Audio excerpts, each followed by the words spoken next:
বৈষ্ণৱবৃন্দ বিভিন্ন স্থানৰ পৰা এই মহামিলন স্থানলৈ কিয় আহিছে? এই কথাষাৰ লগত ভাগৱত ধৰ্মৰ কথা কি মিল আছে? আহক ভিতৰলৈ যাওঁ।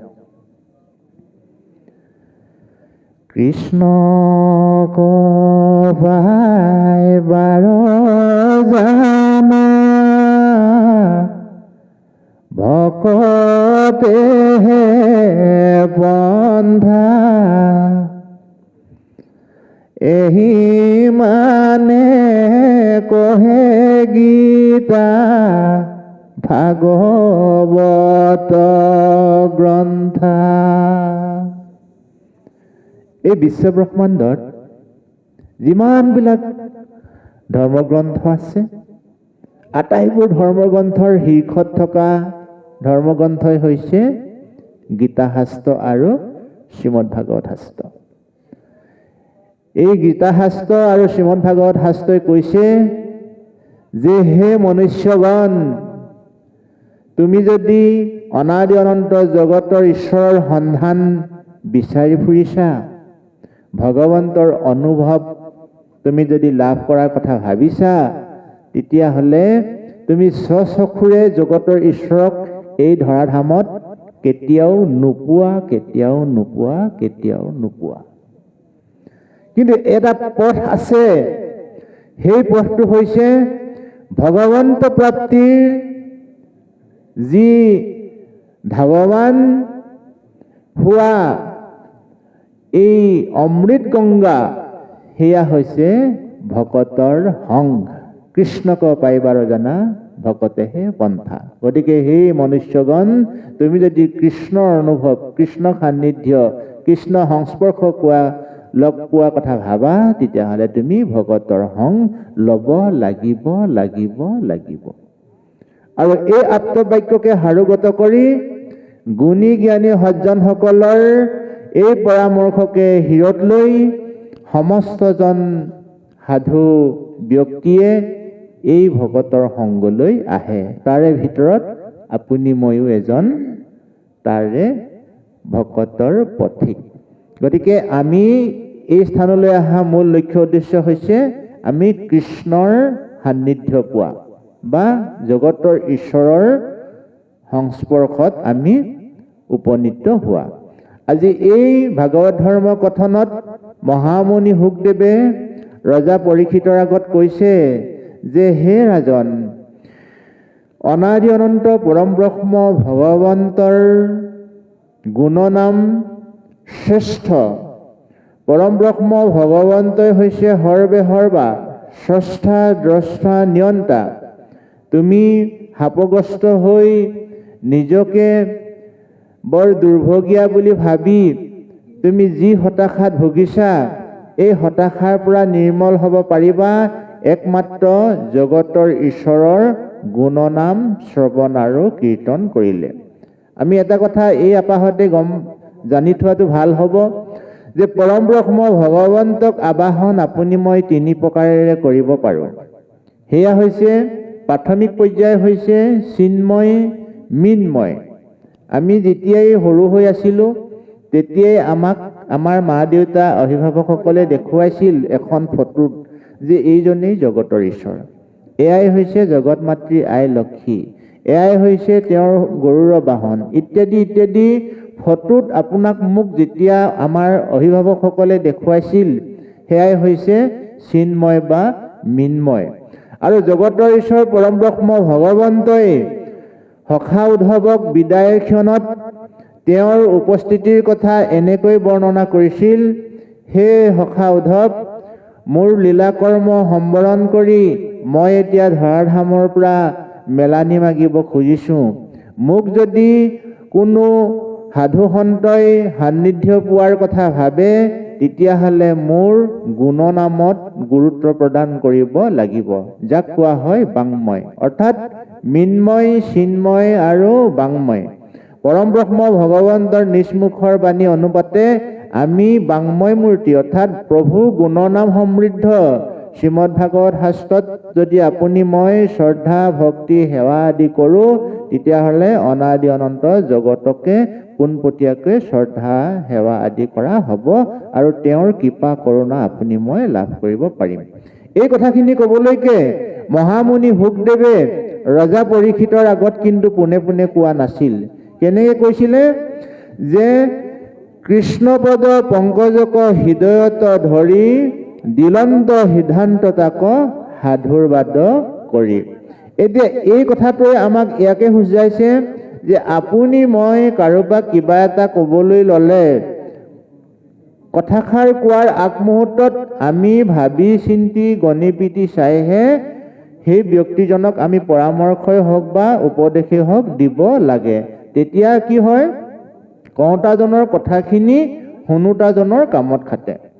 ধন্য নৰপতিমতী উত্তম তোমাৰ পুছিলাহা যিটো কথা সংসাৰত হাৰ, মুখ্যৰো সাধন এইটো জগতৰে হিত লভিলা মুকুতি যিটো তাহাৰো বাঞ্ছিত।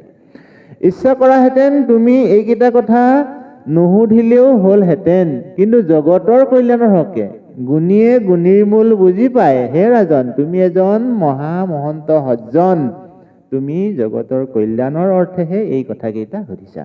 কিন্তু এইখিনিতে ডাঙৰ প্ৰশ্ন এটা আহে পায়। প্ৰশ্নটো হ'ল এনেধৰণৰ, যদি ৰজা পৰীক্ষিত সঁচাই গুণী জ্ঞানী আছিল, সঁচাই সাধু সন্ত আছিল, তেওঁ অজ্ঞানী মানুহৰ দৰে কিয় কাম কৰিলে? এটা মৰা সাপ এজন ধ্যানস্থ মুনিৰ ডিঙিত মেৰিয়াই দিব লাগে নে নেলাগে এজন গুণী জ্ঞানী মানুহে নেজানে নেকি? এটা প্ৰশ্ন আহে, নহয়নে বাৰু? যদি ৰজা পৰীক্ষিত সঁচাই গুণী জ্ঞানী আছিল, তেওঁ মৰা সাপটো কিয় ধ্যানস্থ ঋষিজনৰ গাত মেৰিয়াই দিছিল? এয়া কি অন্যায় নহয়? হয় আই, আপুনি ময়ো ৰজা পৰীক্ষিতৰ দৰেই গুণী জ্ঞানী একোজন ব্যক্তি। কিন্তু জীৱন বাটত আপোনাৰ মোৰো কেতিয়াবা তেনেকুৱা ভুল হোৱা সম্ভাৱনাই বেছি। কাৰণ হস্তিৰো পিছলে পাওঁ সজ্জনৰো বুৰে নাও। ৰজা পৰীক্ষিতে যেনেকৈ বাট বুলি অবাটে গতি কৰি জীৱনত শাপগ্ৰস্ত হৈছিল, তদ্ৰূপ সংসাৰৰ জীৱশ্ৰেষ্ঠ মনুষ্যবিলাকেও যাতে সেই ধ্যানস্থ হৈ থকা ঋষিজনৰ ডিঙিত মৰা সাপটো মেৰিয়াই দিয়াৰ দৰে অপকৰ্ম নকৰক, তাৰ প্ৰতি সাৱধানতাৰ অৰ্থেহে আমাক এই ধৰ্মগ্ৰন্থবিলাকে বিধান দি আছে। এতিয়া আপুনি মই ৰজা পৰীক্ষিতে কৰাৰ দৰে ভুল কাম যাতে নকৰোঁ, তাৰ বাবে সদাহস্তম হৈ থাকিব লাগিব। যদি সদাহস্তম আমি হৈ নাথাকোঁ, তেতিয়াহ'লে আমাৰো মনৰ মলিনতাই সেই পথলৈকে লৈ যাব। তেতিয়াহ'লে আমি নিজকে সষ্টম কৰি ৰাখিবলৈ হ'লে আমি মহাপুৰুষৰ আদৰ্শত আমি আউজনি ল'ব লাগিব। আউজনি মানে কি? এটা ভেজা দিয়া। যেনে এডাল লতাই যেনেকৈ খুঁটা এটা বা চাং এখন নহ'লে মানে সি ওপৰলৈ বগাই যাব নোৱাৰে, তদ্ৰূপ আমি জীৱশ্ৰেষ্ঠ মনুষ্যই ভক্তিত যদি আউজনি নলওঁ, তেতিয়াহ'লে আমাৰ মনটোক আমি যিমান চেষ্টা কৰি স্থিৰ কৰি ৰাখিম বুলি ভাবিলেও কেতিয়াবা নিমিষতে পিছলৈ যাব। গতিকে মন অস্থিৰ ব্যক্তিয়ে ৰজা হ'লেও বিপদত পৰাটো খাটাং। গতিকে মন অস্থিৰক স্থিৰ কেনেকে কৰিব পাৰি? সাধু সংগে কৃষ্ণ কথা যিজনে শুনয়, কৃতাৰ্থ হোৱাতি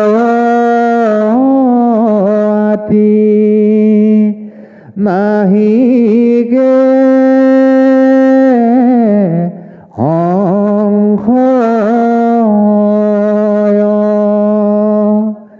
এতিয়া উপায় ওলাই গ'ল, নহয়নে? যে সাধুৰ সংগ থাকি কৃষ্ণ কথা যি মনুষ্যই সৰ্বতো ক্ষণতে শুনিবলৈ হেঁপাহ কৰে, সেই মনুষ্যৰ মন পিছলি নেযায়। আমাৰ নাম এষাৰ আছে, ভৰি পিছল খালে খামুচিবা, নহয়নে? কিন্তু আচলতে সেই শব্দটো ভুল আছিলে। ভৰি পিছল খালে খামুচিবা, এই শব্দটো ভুল। ভৰি পিছলিলে মানে খোপনি ধৰে, হাত পিছলিলেহে খামুচি ধৰে। গতিকে আমি ভুল গানবিলাক গাব নাপায়। এই গায়কবিলাকে গানবিলাক উলিয়াই দিলে আৰু কি কৰিব, গোটেই ল'ৰাবিলাকে গাই জনপ্ৰিয় কৰি পেলালে। ভৰিয়ে খামুচি ধৰে, হাতে খামুচি ধৰে, ভৰিয়ে খোপনি ধৰে, হাতেৰেহে খামুচি ধৰে। শব্দবোৰ কওঁতে শুদ্ধকে ক'ব লাগে সদায়। আমাৰ সেইটো ভুল গান এটা ওলাই গ'ল দেই। বাৰু যি কি নহওক, আমাৰ মনটো আমি খোপনি দিয়া বা খামুচি দিয়াৰ একমাত্ৰ উপায় হৈছে ভক্তৰ সংগত সাধু কথা শুনা। কিন্তু এটা কথা, আমি বাৰু সদায় ভকতৰ সংগ পামনে? কেতিয়াও সম্ভৱ নহয়।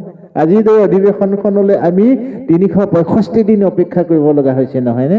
গতিকে আমি সদায় ভকতৰ সংগ পোৱা এটা বিধান নিমি নৱসিদ্ধ সংবাদত একাদশ স্কন্ধত উল্লেখ আছে যে নিমি ৰজাই নৱসিদ্ধ কৈছে, হে সিদ্ধগণ, আজি বাৰু মোৰ দৰে এজন শ্ৰোতা পাই তোমালোকে ঈশ্বৰৰ অমৃত কথা কৈ ধন্য হলা বা ময়ো ধন্য হলো। কিন্তু মোৰ দৰে যেতিয়া তোমালোকে শ্ৰোতা নোপোৱা, তেতিয়া তোমালোকে কি কৰা? তেতিয়া নৱসিদ্ধই কৈছে যে হে ৰাজন, তোমাৰ দৰে যেতিয়া আমি শ্ৰোতা নেপাওঁ, তেতিয়া আমাৰ 9 জনৰ ভিতৰতে আমাৰ এজনে কয়, আমি 8 জনে শুনো। তদ্ৰূপ এই বিশ্ব ব্ৰহ্মাণ্ডত আপুনি মই সেই ধাৰাটো প্ৰয়োগ কৰিব লাগিব। মানে সদায় আমি এনেকুৱা ভকতৰ সংগ নেপাম। গতিকে আমি ল'ৰা ছোৱালী পুত্ৰ ভাৰ্যা আত্মীয় স্বজনকে লৈ পেলাই আমি ঘৰখনত সেই কাৰ্যক্ৰমণিকাটো কৰিব লাগিব। ৰাতিপুৱাই হওক, গধূলিয়েই হওক, যিকোনো এটা শুভ মুহূৰ্তত আমি আহুব উপায় সেৱা ভাগ কৰোঁ। মায়াৰ দৃষ্টিত তুমি মোৰ দেউতা, তুমি মোৰ ল'ৰা, তুমি মোৰ ভাৰ্যা, কিন্তু ভক্তিৰ দৃষ্টিত আমি এক ঈশ্বৰৰ সন্তান। গতিকে এক মুহূৰ্তত যদি আমি সেই ড্ৰয়িং ৰুমটোতেই হওক, পাকঘৰতে হওক, লগ লাগি পেলাই এষাৰ ঘোষা আমি ঈশ্বৰৰ ওচৰত আগবঢ়াই দিলোঁ, তেতিয়া পৰস্পৰৰ মানুহৰ মাজত এটা আমাৰ আত্মিক সম্পৰ্কটো ভাবে, এই দেউতাইচোন আজিকালি আমাক গুৰুত্ব দিয়া হ'ল। ল'ৰাইও ভাবিব, বোৱাৰীয়েকেও ভাবিব, বুজিছেনে? ঘৰৰ যিমানবিলাক সদস্য আছে আটাইখিনিৰ মাজত এটা বন্ধুত্ব সুলভ সম্পৰ্ক হয়। গতিকে এই ধাৰাবিলাকৰ যোগেদি আমাৰ মনটো সুন্দৰ, স্বচ্ছ, নিকা আৰু কৰ্মোদ্যমী হৈ পৰে। আৰু যদি মন কৰ্মোদ্যমী হৈ নাথাকে, মন যদি হতাশ হয়, মন যদি সংকুচিত হয়, মন যদি বিষাদেৰে ভৰি থাকে, তেতিয়া আপুনি গম পাব যে আপোনাৰ জীৱনত আপোনা আপুনি সমস্যাবিলাক আহি থাকিব। আৰু সেই সমস্যাবিলাক আহোঁতে এদিন লুটি খাই পৰাৰ সম্ভাৱনা থাকে। লুটি খাই পৰা মানে কি? অসৎ কৰ্মৰ প্ৰতি মনটো বেছিকৈ ধাৱমান হোৱাৰ সম্ভাৱনা থাকে। গতিকে হে ৰাজন, তুমি যি কথা সুধিছা এয়া হৈছে জগতৰ কল্যাণৰ অৰ্থে। গতিকে মোৰ সাধ্যানুসাৰে মই তোমাক এই প্ৰশ্নৰ সমাধান দিম, এই বুলি পৰম ব্ৰহ্ম ভগৱন্তক মনৰ স্পটত স্মৰণ কৰি মহামুনি শুকদেৱে ৰজা পৰীক্ষিতৰ আগত উত্তৰ দিবলৈ আৰম্ভ কৰিছে। নাহি জ্ঞান যাৰ জাতি, ধৰ্ম মাত্ৰ কৰে, অনিতে বলি বিশ্ববংশ যজ্ঞ আচৰে, তাহাৰ শ্ৰোতব্য কথা আছে অসংখ্যাত, হৰি বিমুখৰ ব্যৰ্থে আয়ু পাত, অদিন ভৈলে ধন কুটুম্বৰ চিন্তা কৰৈ, ৰাত্ৰি নিদ্ৰা স্থিৰ আলাপনে ৰাতি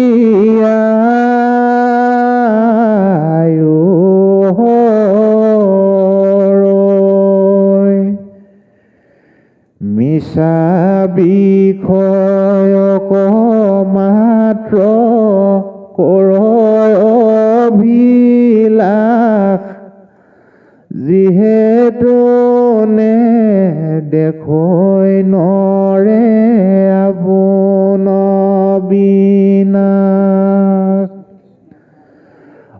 হেন জানি যাৰ ইচ্ছা মুখ্য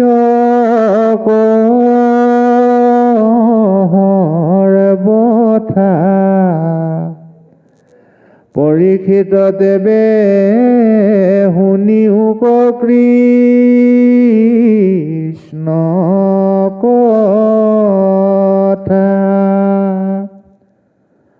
দিবে চিত্ত কৃষ্ণ গুণ নাম কীৰ্তনত,